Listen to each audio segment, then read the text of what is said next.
Mətni diqqətlə oxuyun və 21-30-cu tapşırıqları mətn əsasında cavablandırın. Torpaqda yaşayan canlılar. Təbiətin gözəl bir guşəsində, məsələn meşədə olarkən bizi əhatə edən gözəlliklər, hündür çinar, palıd, şam və digər ağaclar göz oxşuyur. Bağda olarkən gül çiçəklər, lalələr, nərgizlər, qızılgüllər bizi heyran edir. Bu gözəlliklər bizi məftun edərkən üzərində gəzdiyimiz torpağa nəzər salmağı unuduruq. Orada isə müxtəlif canlılarla zəngin bir dünya var. Torpaq yer qabığının ən üst qatıdır. Əgər biz torpağı diqqətlə nəzərdən keçirsək, orada fantastik memarlıq qurğuları, mürəkkəb labirintlər görərik. Bütün bu aləm torpaqda yaşayan canlıların əzimli və uzunmüddətli zəhmətinin nəticəsidir. Bəzən adı gözlə görünməyən bu canlılar olduqca mühüm və əvəzsiz iş görür. Məsələn, nisbətən dərin qatda yaşayan gəmiricilər özləri üçün qazdıqları yuvalar sayəsində torpağı qarışdıraraq səthə çıxarırlar. Demək olar ki, bütün gəmiricilər torpaq qatında yaşayırlar. Bu da torpağın münbitliyini və məhsuldarlığını təbii şəkildə artırır. Canlı orqanizmlər məhv olmuş bitki qalıqlarını parçalayır, torpağı təmizləyir, dərinlikləri yararaq bitki köklərinə havanın və suyun daxil olmasına şərait yaradırlar. Bəzən torpağın itirdiyi qidalı elementlərin bərpası üçün üzvi və mineral gübrələrdən istifadə olunur. Canlı orqanizmlər kənd təsərrüfatında istifadə olunan bu cür kimyəvi birləşmələri də parçalayaraq torpağı radioaktiv maddələrdən təmizləyirlər.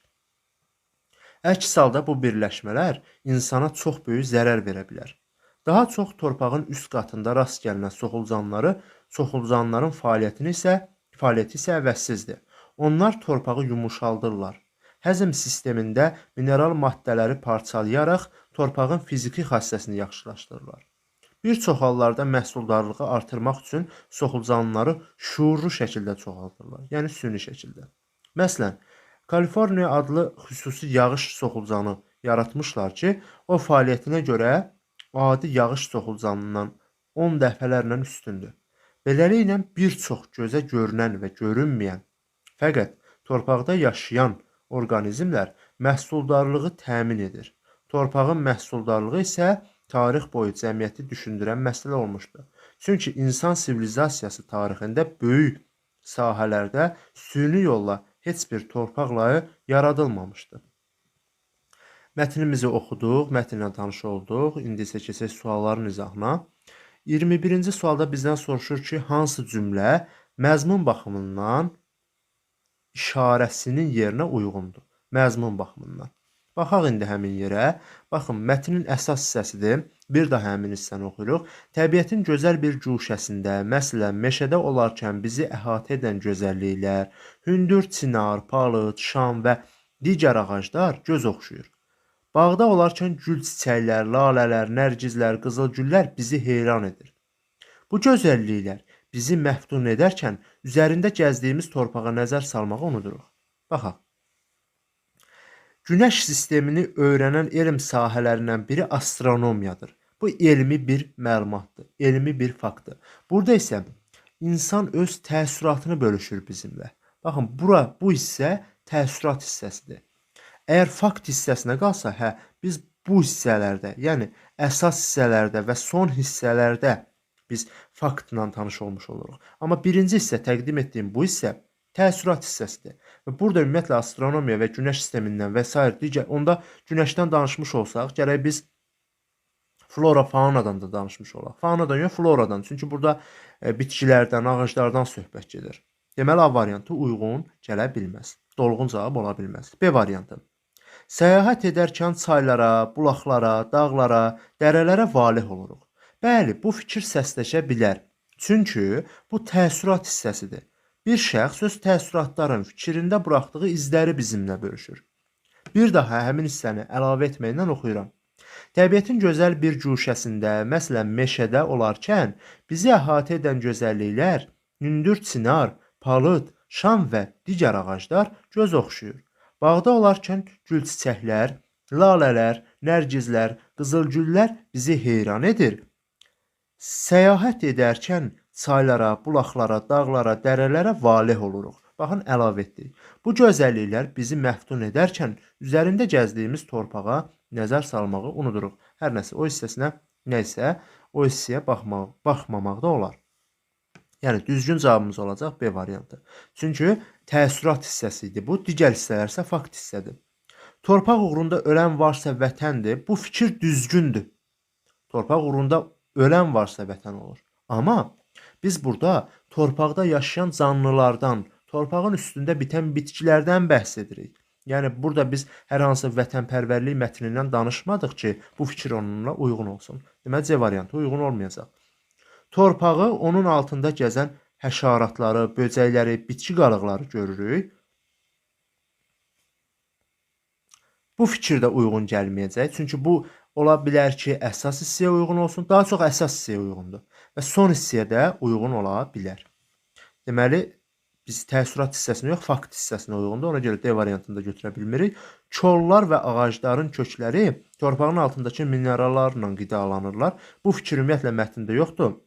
Yəni ağacların kökləri qidalanır, amma kollar yox. Yəni onu da aid edə bilərik. O hissəni aid etmiş olsaq, gərək biz təəssüratdan aşağı hissəyə baxaq. Biz amma bu nida işarəsinə bənzər bir işarənin, yəni üçbucaq işarəsinin olduğu hissəyə baxdığımız üçün bu hissə təəssürat hissəsidir. Ona görə Y variantı da uyğun gəlməyəcək. 21-ci sualın düzgün cavabı olacaq B variantı. 22-yə baxaq. Mətnin birinci abzası digər abzaslardan hansı cəhətinə görə fərqlənir? Baxın, birinci abzasımız buradır. Bax, bura. Birinci abzas buradan başlayır. İkinci abzas, üçüncü abzas, boşluq olan hissələr deyirəm də 4 və 5-ci abzaslar. Düzdür? Birinci abzası soruşduğu üçün deməli təəssürat hissəsini məndən soruşur. Baxaq, faktlar üzərində qurulub, xeyr. Bayaq da dedi, təəssürat üzərində qurulub. Fakt deyil, yəni dəlillərə, sübutlara əsaslanmır. Sadəcə bir şəxsin beynində buraxdığı bir izlərdən, bir təəssüratlardan, heyranlıq hisslərindən bəhs etdik. Bu getdi. B variantı. Əsas hadisələr haqqında ətraflı məlumat verir. Xeyr, sadəcə mətnə hələ giriş edir. Yəni, əvvəlcə o hissədən başlayır. Mətnin əsas ideyası o deyil axı. Torpaqda yaşayan canlılardır. Sadəcə əvvəlcə bitkilər haqqında məlumat verir. Yəni bizim torpağa baxmamağımız, belə deyək də, təbiətdə gəzərkən bizim diqqətimizi çəmənliklər, ağaclar çəkir. Amma yerin altına daha çox diqqətlə baxmırıq. Düzdür, mən baxıram. Yəni söhbət məndən gedirsə, mən o torpağın dərin qatına baxacam. O heç. Yəni qarışqaların nə etdiklərinə və ya digər həşəratlara, soğulcanlara nə etdiyinə baxıram mən bəzən. Bu öz yerində. Amma ümumiyyətlə biz ümumi insanlıq əlaməti olaraq bunlara daha çox diqqət yetirmirik. Əsas hissəsi amma buradır. Yəni əsas hissədə o bəhs olunur. Əsas hadisələr burada qeydə alınmır. Bu giriş hissədir. Ona görə B variantında çıxıram. Təəssüratlara əsaslanır? Bəli, bayaq da dedik. Burada sadəcə bir təəssüratdır. Bir insanın təəssüratıdır. Onu bizlə bölüşüblər. Ona görə düzgün cavab olacaq C variantı.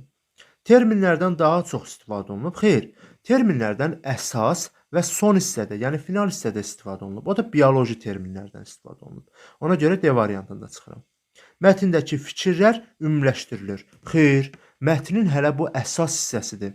Mən mətni burada ümumiləşdirsəm, mən nə tər torpaqda yaşayan canlılar haqqında məlumat verim? Onda burada nöqtə qoyuram və salam. Mətn bundan ibarətdir. Mən burada ağaclardan, güllərdən danışdım və salam. Ona görə Y variantını götürməyəcəyik. 23-cü suala baxaq. Mətnə əsasən gübrələrdən istifadə olunma səbəbi, baxın, torpağın məhsuldarlığının azalması. Torpağın məhsuldarlığı azalanda, daha doğrusu torpağın yox, torpağın məhsuldarlığı, vurğunu düz qoyaq. Torpağın məhsuldarlığının azalması səbəbindən biz bəzən gübrələrdən istifadə edirik. Gübrə də həmin torpağın məhsuldarlığının artırılmasına səbəb olur. Yəni onun belə hər hansı bir bitki əkəndə, hər hansı bir tərəvəz əkəndə onun belə deyək, məhsuldarlığı daha çox olur gübrədən istifadə edəndə. Yəni torpağın məhsuldarlığı azalıbsa, biz gübrədən istifadə edirik. Biri olacaq 1. 2-yə baxaq. Torpağın qidalı elementlərinin itirilməsi. Baxın, bu mətndə də verilmişdi. Baxın, torpağın itirdiyi qidalı elementlərin bərpa olunması üçün üzvi və mineral gübrələrdən istifadə olunur. Baxın, burada qeyd olunub artıq o fikir. Yəni bu fikri özümüzdən də əlavə edə bilərik, çıxardığımız nəticəyə əsasən. Hətta mətndə də qeyd olunub. Və digəri isə 2 olacaq. Yəni gübrələrdən istifadə olunma səbəbi torpağın məhsuldarlığının azalmasıdır ki, biz artırmaq üçün istifadə edirik. Torpağın qidalı elementlərinin itirilməsi.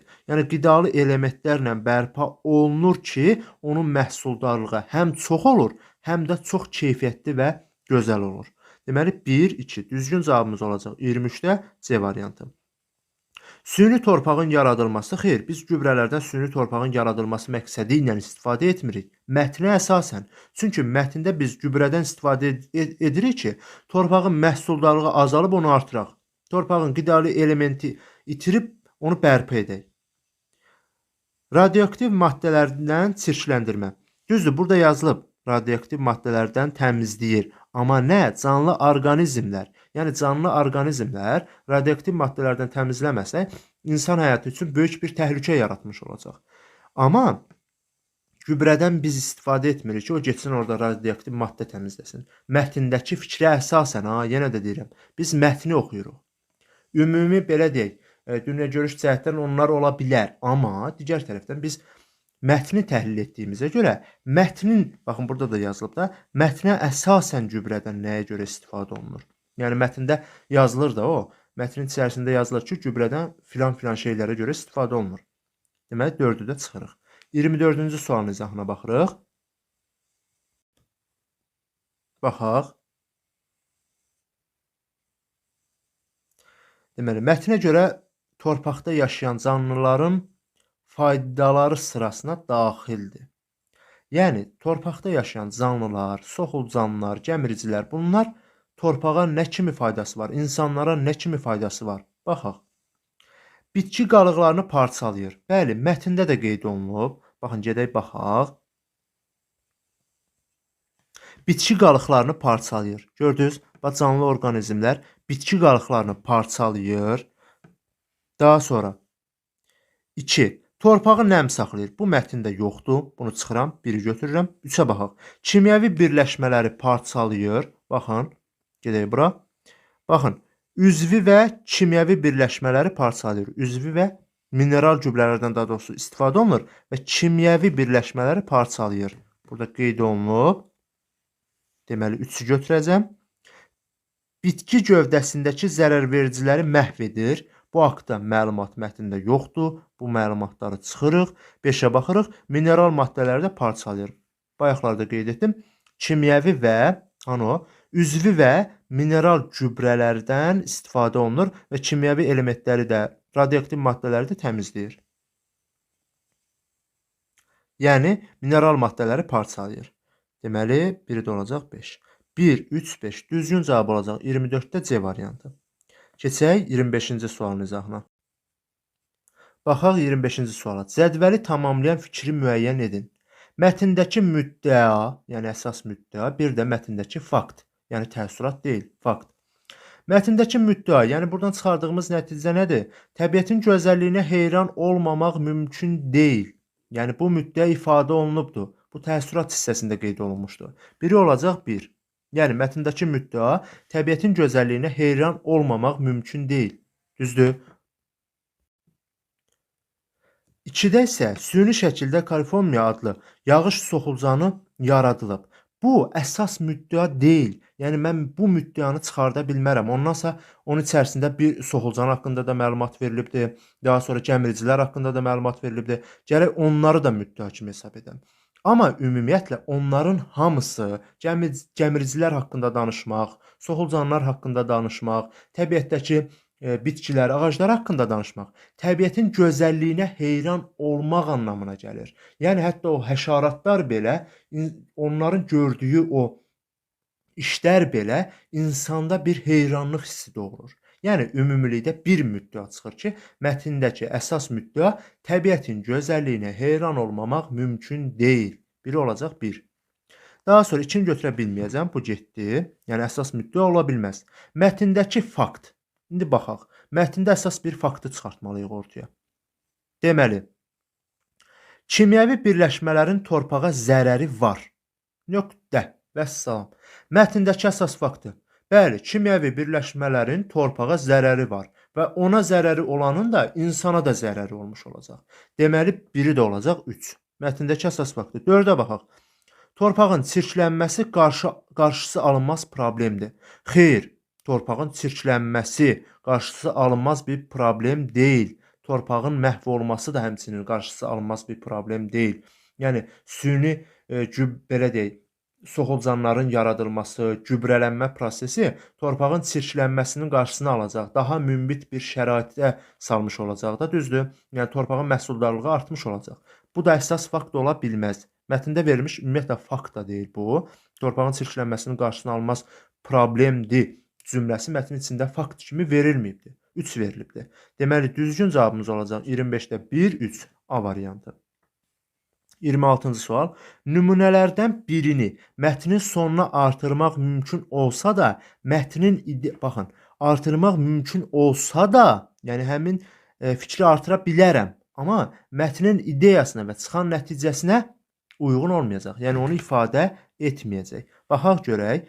Torpaqdakı bütün canlılar faydalıdır və torpağı zənginləşdirməyə xidmət edir. Baxın, bu fikri həm artıra biləcəm, həm mətnin ideyasına uyğun olacaq. Çünki biz torpaqda yaşayan canlılardan danışırıq və çıxan nəticə də olacaq.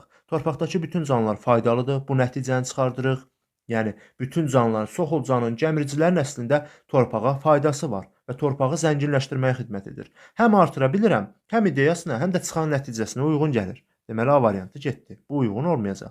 B variantı. Süni meşələri qorumaq hər birimizin borcudur. Bəli, bu fikri həm artıra biləcəm, həm də mətnin ideyasına uyğun gələcək də, təbiətin füsunkarlığını artırmaq üçün, onun məhsuldarlığını artırmaq üçün, insanların yaşayış şəraitinin yaxşılaşdırılması üçün süni meşələrin qorunması hər birimizin borcudur və çıxan nəticədə uyğun gəlir. Deməli, çıxan nəticəyə daha doğrusu. C variantı. Qalsın C variantı. D variantına baxaq. Çinar, palıd, şam ağacları təbii yolla çoxalır. Meşələrimiz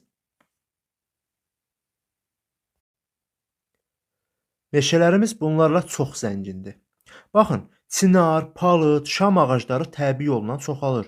Yəni, tərkibində soxulcanlar, gəmiricilərin vasitəsilə, onlar torpaq laylarını boşaltması vasitəsilə ora həm hava daxil olur, həm su daxil olmuş olur və meşələrimiz buna görə də çox zənginləşir, daha çoxalır. Düzdürmü? Deməli, bu fikirlə də uyğun gələcək. Həm artıra biləcəm, həm mətnin ideyasına uyğun gələcək, həm də çıxardığımız nəticəyə uyğun gələcək. Deməli, D variantı getdi. Süni yaradılmış torpaqlar daha məhsuldar olur. Orada canlılara çox da ehtiyac olmur. Yəni, süni şəkildə yaradılmış torpaqlar məhsuldar olur. Yəni, nəyə görə? Çünki artıq o gübrələnmə prosesi süni şəkildə yaradılmış torpaqda aparılmış olur. Və orada canlılara, yəni soxulcanlara, gəmiricilərə ehtiyac olmur ki, orada gübrələnmə prosesi aparsın. Yəni, həmin yerdə, belə deyək, peyin deyilən bir kənd yerində yaşayanlar daha çox bilər, gübrə prosesində, yəni gübrələnmiş formada olan bir torpaq qatıdır da, deyək ona. Artıq onu torpağa atdıqda o gübrələnmiş olur. Yəni süni şəkildə yaradılmış torpaq qatı olurdu o. Düzdür? Baxın, orada ehtiyac olmur. Orada gəmiriciyə, soxulcana, digər həşəratlara ehtiyac olmur. Çünki o hazır şəkildədir. Və bu cümləni biz mətnin sonuna artıra da bilərik. Mətnin ideyasına da uyğun gəlir və çıxarılmış nəticəyə də uyğun gəlir. Yəni çıxartdığımız nəticə nədir? Torpağın məhsuldarlığını qorumaq üçün, yəni əslində o təbiətdə olan həmin o soxulcanları, gəmiriciləri, bunları qorumaq lazımdır. Çıxartdığımız nəticə budur. Yəni belə deyək, təbiətə onların da öz xeyri var, öz töhfələri var. Deməli, Y variantı da getdi. C variantına baxaq.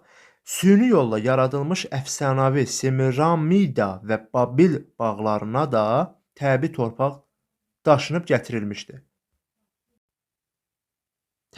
C variantı. Süni yolla yaradılmış əfsanəvi Semiramida və Babil bağlarına da təbii torpaq daşınıb gətirilmişdir. Bu fikir mətnin sonuna artırıla bilər. Yəni mümkündür. Çünki burada belə deyək, süni yolla yaradılmış bağdan söhbət gedir, torpaqdan söhbət gedir, artırıla bilər. Amma mətnin ideyasına da, çıxarılan nəticəyə də uyğun olmayacaq.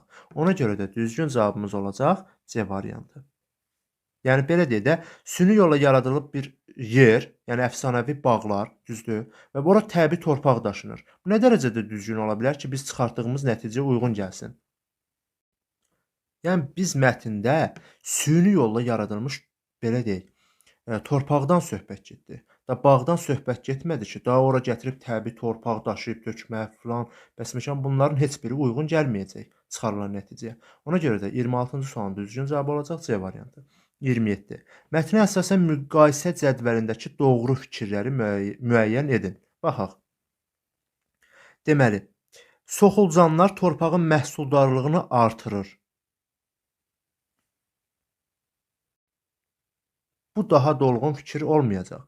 Nəyə görə? Çünki soxulcanların hazırladığı gübrələr torpağın məhsuldarlığını artırır. Düzdür? Ona görə daha dolğun cavab 1-i götürə bilməyəcəm. Süni yollarda çoxalırlar. Bəli. Bu haqda məlumat keçibdir. Yəni mətnə əsasən söhbət gedir də. Yəni mətndə hətta növünü də qeyd etmişlər. Kaliforniya adlı bir soxulcandır. Süni yolla da çoxalması mümkündür. Deməli, biri olacaq 2. Yəni soxulcana uyğun gələn olacaq 2. Gəmiricilərə gəldikdə, torpağın daha dərin qatlarında yaşayırlar.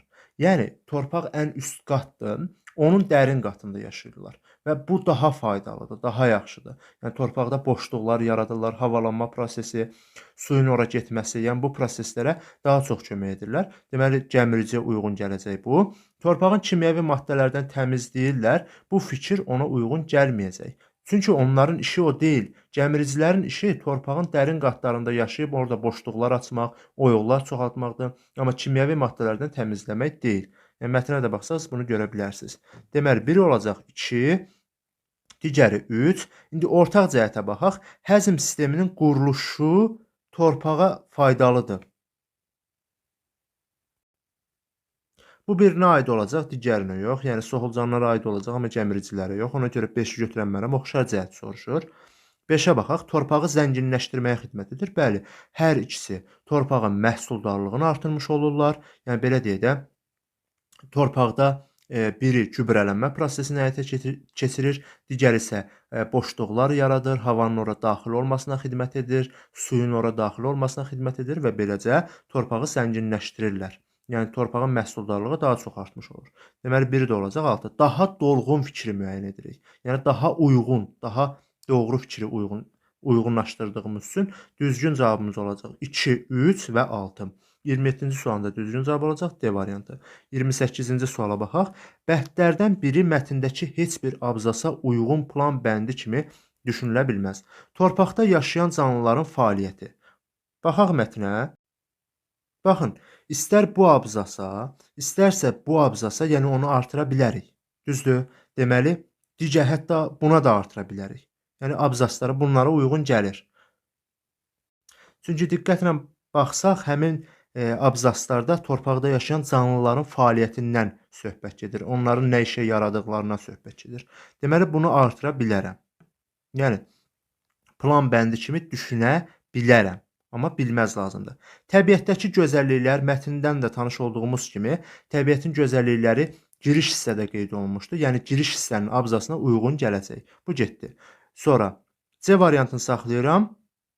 Baxaq D variantına. Canlıların zəhməti. Baxın, ikinci abzasda canlıların zəhməti, onların yaratdıqları qəribə, ecazkar tikililərin görünüşü, daha sonra belə deyək, torpağın məhsuldarlığının artırılması üçün çəkdikləri zəhmət, belə deyək, həmin hissələrdə buraxılmış abzaslara əlavə edə bilirəm. Gedək baxaq həmin yerə. Baxın, həmin abzaslar bunlardır. Düzdür? Bunlara əlavə etmək mümkündür onu. Ona görə mən həmin fikri əlavə olunduğu üçün həmin variantı çıxıram. Yəni, plan kimi düşünüldüyünə görə. Torpağın məhsuldarlığı, bəli, torpağın məhsuldarlığı haqqında da elə canlıların zəhmətinin artırdığım, yəni abzaslara torpağın məhsuldarlığını da artıra bilərəm. Yəni, plan bəndi kimi düşünə bilərəm. Plan bəndi nədir? Yəni, plan hissəsi o deməkdir ki, mövzu ilə birbaşa bağlı olan əsas özək hissələrdən söhbət gedir. Yəni, torpağın məhsuldarlığı nöqtə qoysam, artıq sənin fikrinə gələcək, torpağın məhsuldarlığında nələr var? Yəni, o necə məhsuldar ola bilər? Oradan, deməli, soxulcanlar ola bilər, həşaratlar, onların sahəsində gübrələnmə prosesi filan bəsməkan. Deməli, plan bəndi deyəndə yəni planın sözün nə olduğunu biləndə, belə deyək, açar sözün nə olduğunu biləndə artıq orada nədən danışılası sənə aydın olmuş olur. Ona görə Y variantında çıxıram.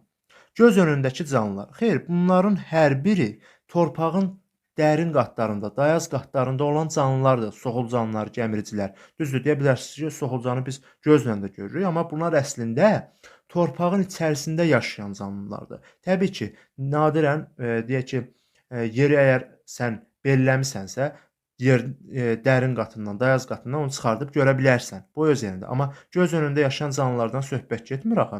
Torpağın altında yaşayan canlılardan söhbət gedir.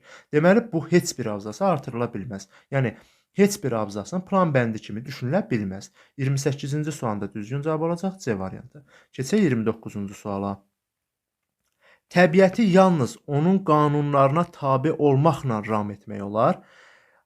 Aforizmini mətndəki hansı fikirlə əlaqələndirmək mümkündür? Fikrimizi də əsaslandırmalıyıq.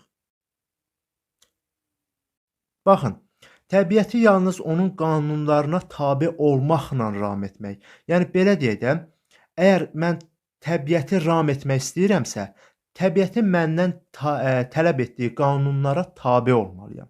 Baxın, biz burada o fikri yaza bilərik ki, mətndəki hansı fikir götürüb yaza bilərik? Yağış soxulcanlarının süni şəkildə yaradılması. Yəni, əgər mən təbiətdən, belə deyək, gözəl bir naz-nemət tələb edirəmsə, onun məhsuldar olmağını tələb edirəmsə, onun qanunu var. Deyir ki, məni gübrələndir. Mənim tərkibimdə soxulcanların sayını çoxalt. Yəni, yağış soxulcanlarını əgər mən süni şəkildə yaratmış olsam, artıq təbiətin qanununa tabe olmuş olaram və onu ram etmiş olaram. Artıq ondan məhsuldar bir, yəni işlər götürmüş ola bilərəm. Yəni bura yazacağıq, mətndə də var. Mətndən söhbət gedir də. Mətndəki hansı fikrə uyğundur? Yazırıq. Yağış soxulcanlarının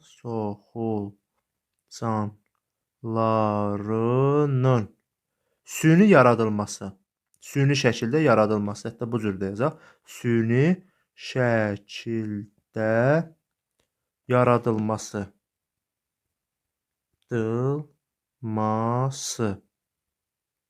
Aha. İndi fikrimizi necə əsaslandırarıq? Baxın, əsaslandırma hissəsi bu fikirdir. İndi əsaslandırma hissəsinə keçirik. Baxın, bilirik ki, insanlar soxulcanların bacardığı işin heç bir texnika vasitəsi ilə yerinə yetirə bilməzlər. Və buna görə də təbiətdə mövcud olan bu canlını süni şəkildə çoxaltmaq qərarına gəlirlər. Yəni, bu cür yazacağıq. İnsanlar soxulcanların bacardığı işi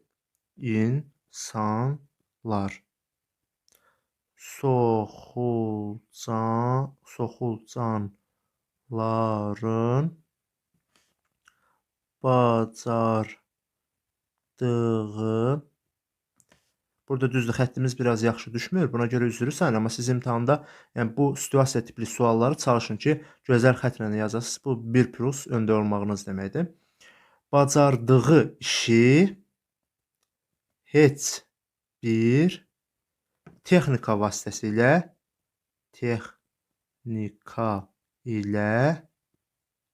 yerinə yetirə bilmədiklərindən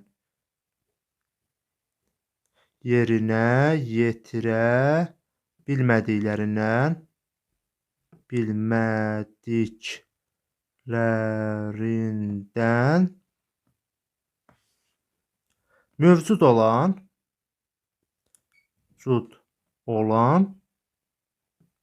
canlını, yəni soxulcanı süni surətdə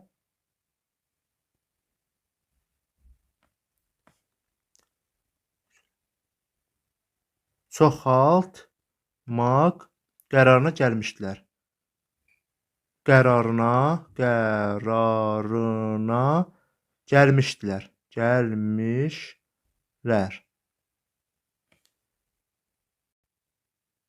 Yəni, fikrimizi də belə əsaslandırmış olduq.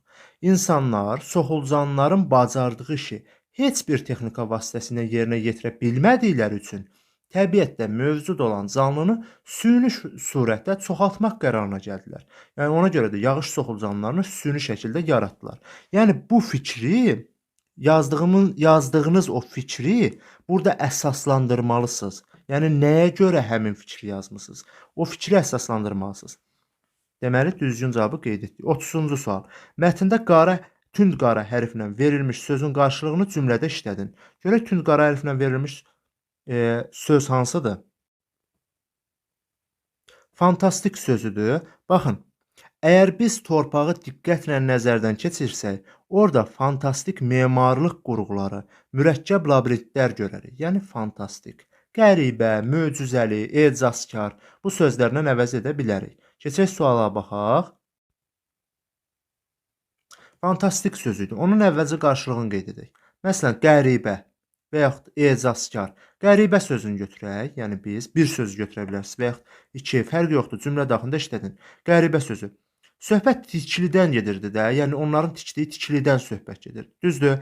Yaza bilərik ki, bu tikili qəribə görünüşə malikdir. Malikdir. Yəni bu cümləni, baxın, qəribə sözünü, yəni tünd qara hərflə verilmiş sözün qarşılığını, qəribə sözünü cümlə daxilində işlətməklə təqdim edə bilərsiniz. Bu qədər.